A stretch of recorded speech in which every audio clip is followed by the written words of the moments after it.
평범한 주부 한서윤. 8년 결혼 생활, 안정적인 남편, 예쁜 딸. 모든 게 완벽해 보였다. 그런데 어느 날 아침 침대 밑에서 발견된 낯선 여자의 팬티 한 장. 이게 뭐야? 그 작은 천 조각 하나가 그녀의 완벽했던 세상을 산산조각 냈다. 남편의 거짓말, 상간녀의 도발, 그리고 치밀한 복수의 시작. 그날 그 팬티 그냥 버렸다면 내 인생은 조금은 덜 시커멓게 탔을까? 지금부터 시작되는 이야기는 단순한 불륜이 아닙니다. 완벽한 복수, 그리고 그 참혹한 결말에 관한 이야기입니다. 팬티 한 장이 바꾼 인생 완벽한 복수의 대가. 지금 시작합니다. 한서윤은 그날 아침도 평소와 다름없이 시작했다. 남편 오재훈이 샤워하는 소리, 7살 딸 하유리가 엄마 아침 하고 부르는 소리. 8년간 반복된 일상이었다. 보험 설계사인 서윤에게 이 집은 완벽한 성취였다. 중소기업 이사인 남편, 예쁜 딸, 깔끔한 아파트. 모든 게 제자리에 있었다. 여보, 오늘 늦을 수도 있어. 거래처 미팅이 있어서. 재훈이 넥타이를 매며 말했다. 서윤은 고개를 끄덕였다. 늘 그랬듯이 성실한 남편이었으니까. 하유리를 유치원에 데려다주고 돌아온 서윤은 침실 청소를 시작했다. 침대 시트를 갈아입히려다 침대 밑을 들여다봤다. 그때였다.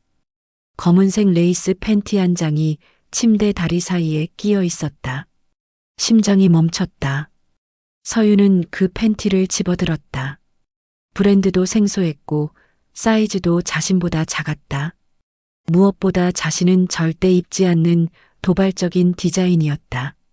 레이스가 너무 화려했고 뒤쪽은 끈으로 된 티팬티였다.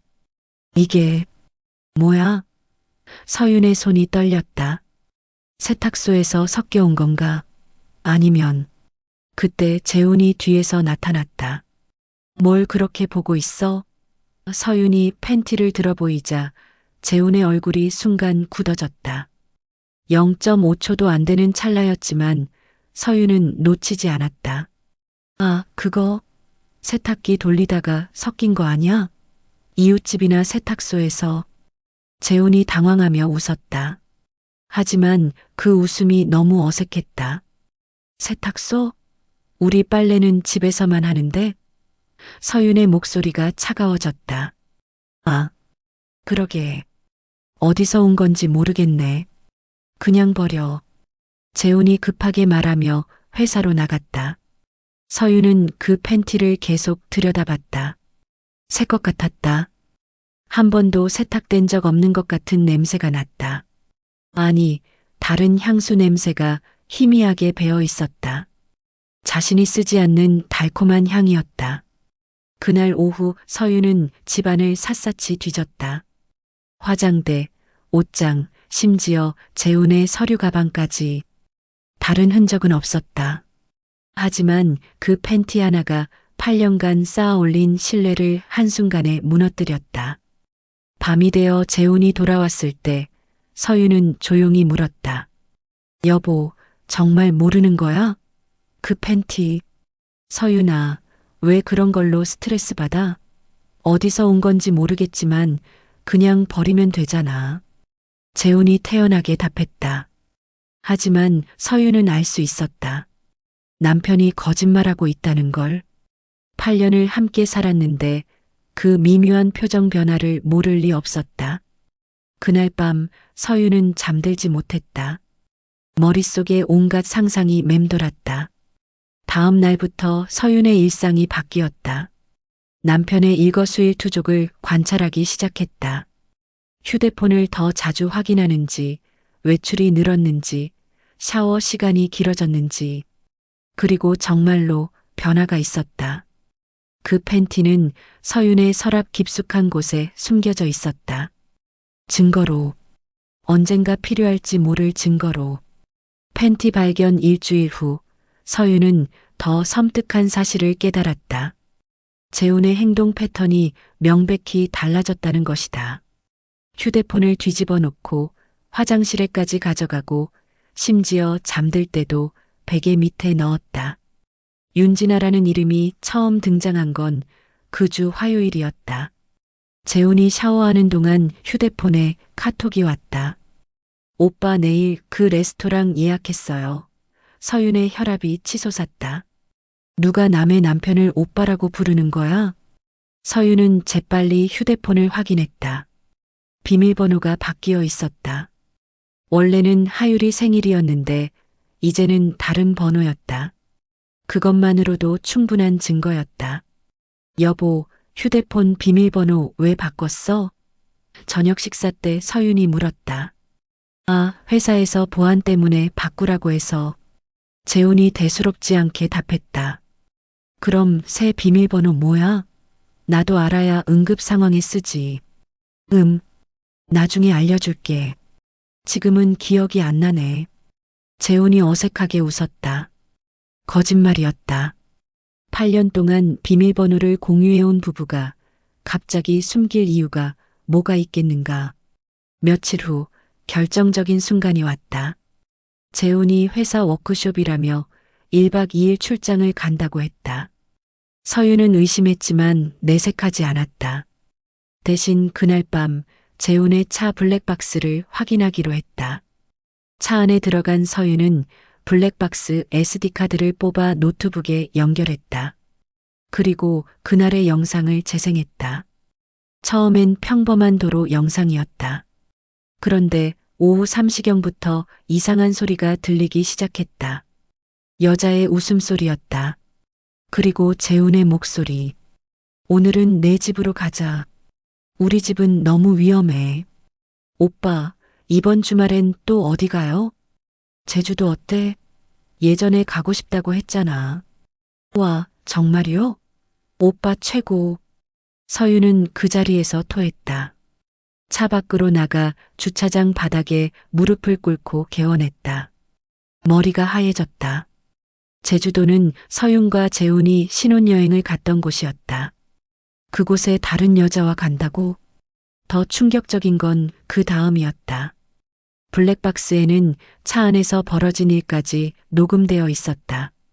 키스 소리, 신음소리, 심지어 당신 아내보다 내가 더 좋지? 라는 여자의 목소리까지. 서윤은 그날 밤 혼자 편의점에서 맥주를 사서 차 안에서 마셨다. 눈물이 나지 않았다. 너무 분해서 눈물도 안 나왔다. 대신 머릿속에는 복수 계획이 차근차근 세워지고 있었다. 집에 돌아온 서윤은 침실로 가서 그 검은 팬티를 다시 꺼냈다. 라이터로 태우려다가 멈췄다. 아직 때가 아니었다. 이건 단순히 분노로 해결할 문제가 아니었다. 체계적이고 치밀하게 접근해야 했다. 그날부터 서윤은 사립탐정이 되었다. 재훈의 일정, 통화 내역, 카드 사용 내역, 심지어 회사 동료들의 연락처까지 파악하기 시작했다. 그리고 가장 중요한 것 마이너스 윤진아가 누구인지 알아내는 것이었다. 인터넷 검색, SNS 추적, 심지어 재훈 회사 근처를 어슬렁거리는 것까지. 일주일 만에 서윤은 상당한 정보를 확보했다. 윤진아, 30세, 마케팅 회사 대리, 재훈과는 거래처 관계로 만났다는 것까지. 그리고 마침내 직접 대면할 기회가 왔다. 윤진아를 처음 본 순간 서윤은 왜 남편이 넘어갔는지 이해할 수 있었다. 키는 서윤보다 작았지만 몸매는 훨씬 날씬했다. 긴 생머리에 화장은 완벽했고 옷차림도 세련됐다. 무엇보다 나이가 서윤보다 5살 어렸다. 카페에서 마주 앉은 순간 윤진아는 의외로 당당했다. 미안해하거나 부끄러워하는 기색이 전혀 없었다. 오히려 도전적이었다. 언니가 한서윤 씨죠? 오빠한테 많이 들었어요. 윤진아가 달콤한 목소리로 말했다. 오빠라는 호칭에 서윤의 주먹이 꽉 쥐어졌다. 많이 들었다고? 뭘? 서윤이 차갑게 물었다. 언니가 너무 바빠서 오빠를 많이 외롭게 한다고요. 집에서도 항상 일 얘기만 하고 스킨십도 거의 없다고 하더라고요. 서유는 어이가 없어서 웃음이 나왔다. 그래서 남의 남편을 꼬신 거야? 꼬시다니요. 오빠가 먼저 접근한 거예요. 제가 뭘 했다고요? 윤진아가 어깨를 으쓱했다. 오빠는 이미 마음이 떠난 상태였어요. 저는 그냥 받아준 것 뿐이고요.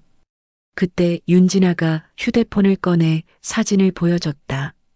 그 안에는 재훈이 환하게 웃으며 와인을 따르는 모습이 있었다. 배경을 보니 서윤의 집 침실이었다. 서윤과 재훈이 함께 산 침대, 서윤이 정성스럽게 꾸민 침실에서 다른 여자와 와인을 마시고 있었다. 언니, 이 침대 정말 편해요. 매트리스가 좋은 건가요? 윤진아가 사진을 확대하며 말했다.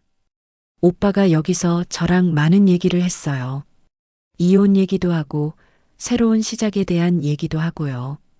서윤의 손이 떨렸다. 이혼 얘기? 아, 아직 몰랐어요? 오빠가 변호사랑 상담받고 있어요. 재산 분할이나 양육권 문제 때문에 시간이 좀 걸릴 거라고 하더라고요. 윤진아가 마치 날씨 얘기하듯 태연하게 말했다. 그래서 나는 언제까지 바보로 살라는 거야? 서윤의 목소리가 낮아졌다. 글쎄요. 그건 언니가 정할 문제 아닌가요? 윤진아가 커피를 한 모금 마시며 말했다. 참, 그 검은 팬티요. 일부러 두고 왔어요. 서윤의 눈이 번쩍 뜨였다. 언니가 알아차리길 바랐거든요. 숨어서 하는 게 너무 답답해서요. 이제 오픈할 때도 됐잖아요. 윤진아가 입꼬리를 올렸다. 그 침대, 이제는 제 거나 다름없어요. 언니보다 훨씬 많이 사용했거든요. 서윤은 그 순간 윤진아를 죽이고 싶었다. 하지만 참았다. 대신 미소를 지었다. 윤진아가 의아한 표정을 짓자 서윤이 말했다. 그래. 그럼 너는 내 인생에 지울 수 없는 흔적을 남기게 될 거야. 무슨 뜻이에요? 곧 알게 될 거야. 서윤이 자리에서 일어났다. 그리고 그 침대 얘기 고마워. 덕분에 확신이 섰어. 카페를 나오면서 서윤은 휴대폰으로 몇 통의 전화를 걸었다. 첫 번째는 사립탐정사무소, 두 번째는 법무법인, 세 번째는 윤진아 회사의 인사팀이었다. 복수가 시작되는 순간이었다. 그날 밤 서윤은 노트에 계획을 적기 시작했다. 1단계 윤진아의 직장 생활 파괴, 2단계 재훈의 사회적 지위 파괴, 3단계 두 사람의 관계 파괴, 4단계 법적 책임 추궁. 각 단계마다 구체적인 실행 방법까지 적었다. 서윤은 더 이상 당하고만 살 생각이 없었다. 8년간 쌓아온 것들을 하루아침에 무너뜨린 대가를 치르게 해주겠다고 다짐했다. 복수의 시작은 생각보다 쉬웠다. 서윤은 먼저 윤진아의 회사 내부 정보를 파악했다. 사립탐정을 통해 얻은 정보에 따르면 윤진아는 거래처로부터 리베이트를 받고 있었고 직장 상사와도 부적절한 관계를 유지하고 있었다. 월요일 아침 윤진아의 회사 인사팀과 감사팀에 익명의 USB가 배달되었다. 그 안에는 윤진아가 거래처 식당에서 현금 봉투를 받는 사진, 상사와 모텔에 들어가는 사진, 그리고 재훈과의 불륜 증거까지 모두 들어 있었다. 오전 10시 윤진아의 휴대폰이 울렸다. 인사팀장이었다. 윤진아 대리, 지금 당장 사무실로 올라오세요. 목소리가 차가웠다. 같은 시각 서윤은 윤진아의 부모 집으로 향하고 있었다. 주소는 이미 파악해둔 상태였다. 경기도 안양의 작은 빌라였다. 초인종을 누르자 50대 중반으로 보이는 여성이 나왔다. 어머님, 안녕하세요. 윤진아 씨 어머님이시죠? 서윤이 정중하게 인사했다. 네, 그런데 누구시죠? 제가 할 말이 있어서 찾아왔습니다. 따님에 관한 일인데요. 서윤이 조심스럽게 말했다. 거실에 앉은 서윤은 윤진아 어머니와 아버지에게 차근차근 설명했다. 자신이 기혼자라는 것, 남편과 딸의 존재, 그리고 윤진아가 한 일들에 대해서 따님이 제 남편과 불륜관계를 맺고 있습니다. 제 침대에서 관계를 갖고 심지어 일부러 속옷을 두고 가서 제가 알게 하려고 했어요. 서윤이 그 검은 팬티를 꺼내 보여주자 윤진아 어머니의 얼굴이 하얗게 변했다. 이게 무슨 소리예요? 아버지가 벌떡 일어났다. 서윤은 준비해온 사진들을 보여줬다. 재훈과 윤진아가 호텔에서 나오는 사진, 카페에서 스킨십하는 사진, 그리고 결정적으로 서윤의 집 앞에서 키스하는 사진까지. 이 사진들은 모두 지난 한 달간 촬영된 것들입니다. 따님이 기혼 남성과 불륜을 저지르고 있다는 증거들이에요. 윤진아 어머니가 그 자리에서 기절했다. 아버지는 주먹을 불끈 쥐며 그 못된 것이 라고 소리쳤다. 그날 오후 윤진아는 회사에서 정직 처분을 받았다. 리베이트 수수와 직장 내 부적절한 관계가 모두 드러났기 때문이었다. 더 심각한 건 이 일이 업계 내에서 소문이 나기 시작했다는 것이었다. 저녁 무렵 윤진아의 휴대폰에 부모님으로부터 전화가 왔다. 당장 집에 와라. 아버지의 분노한 목소리였다. 이틀 후, 이번엔 재훈의 차례였다. 서윤은 재훈의 회사 대표이사에게 직접 전화를 걸었다. 물론 익명으로. 사장님, 귀하 회사의 오재훈 이사가 거래처 직원과 불륜 관계를 맺고 있으며 이 과정에서 회사 기밀 정보를 유출하고 있습니다. 증거 자료를 보내드리겠습니다. 그날 오후 재훈은 갑작스럽게 회의실로 불려갔다. 테이블 위에는 그와 윤진아의 사진들, 블랙박스 녹음 파일, 그리고 회사 기밀 정보가 담긴 USB가 놓여 있었다. 이게 뭔지 설명해 보세요. 대표이사의 목소리가 차가웠다. 재훈은 그 순간 모든 게 끝났다는 걸 깨달았다. 변명할 여지가 없었다. 증거가 너무 명확했으니까. 그날 저녁 서윤은 집 근처 카페에서 이 모든 광경을 지켜봤다.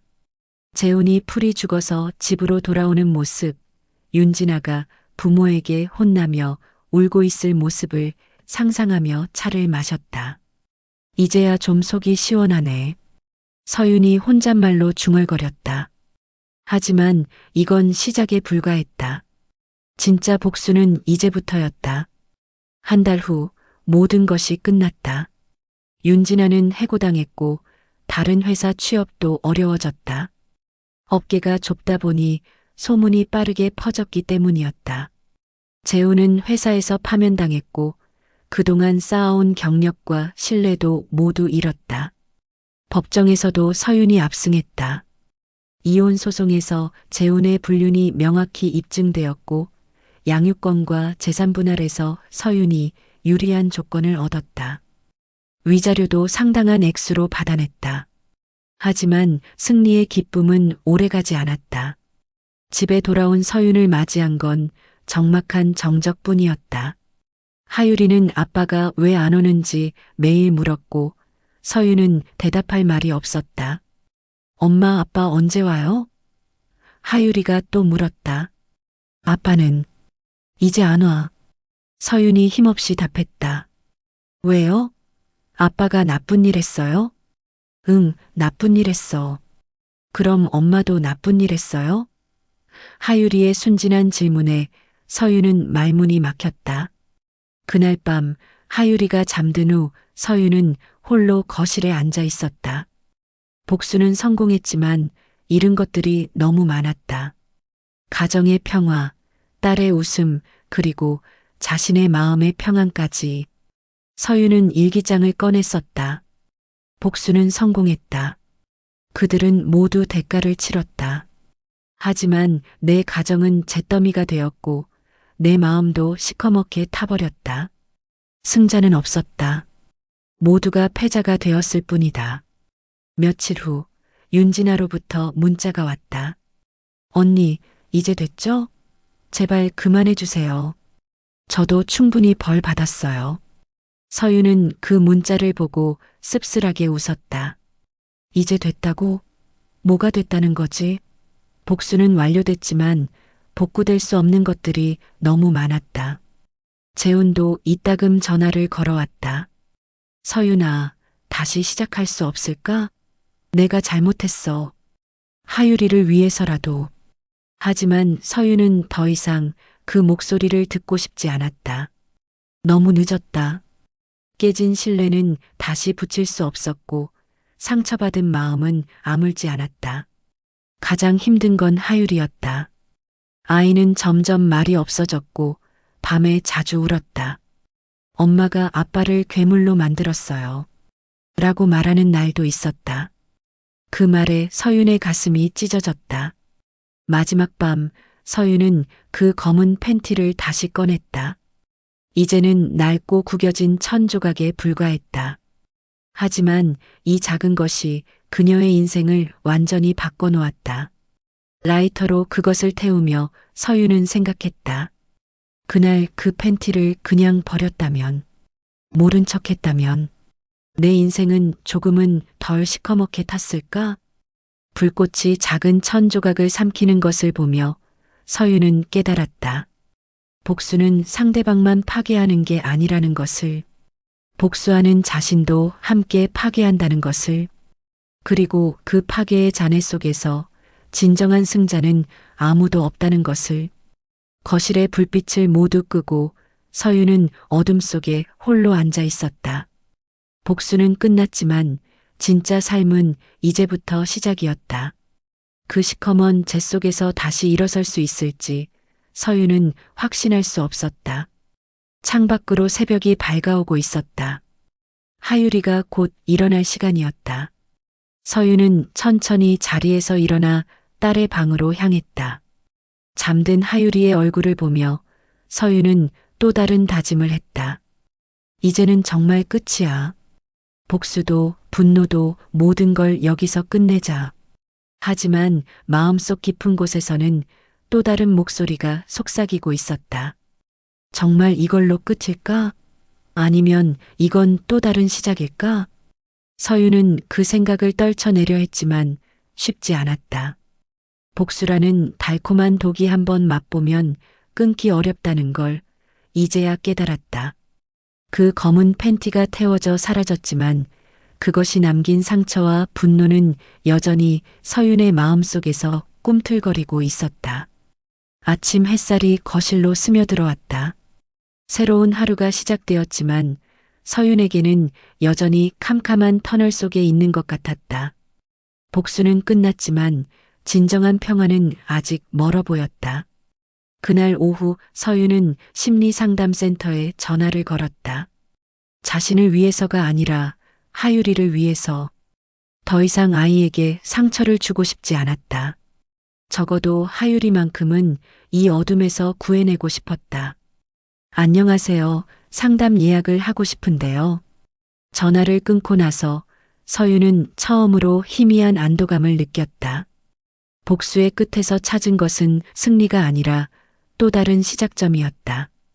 파괴된 것들을 복구하는 것이 아니라 완전히 새로운 것을 만들어가는 시작점 말이다.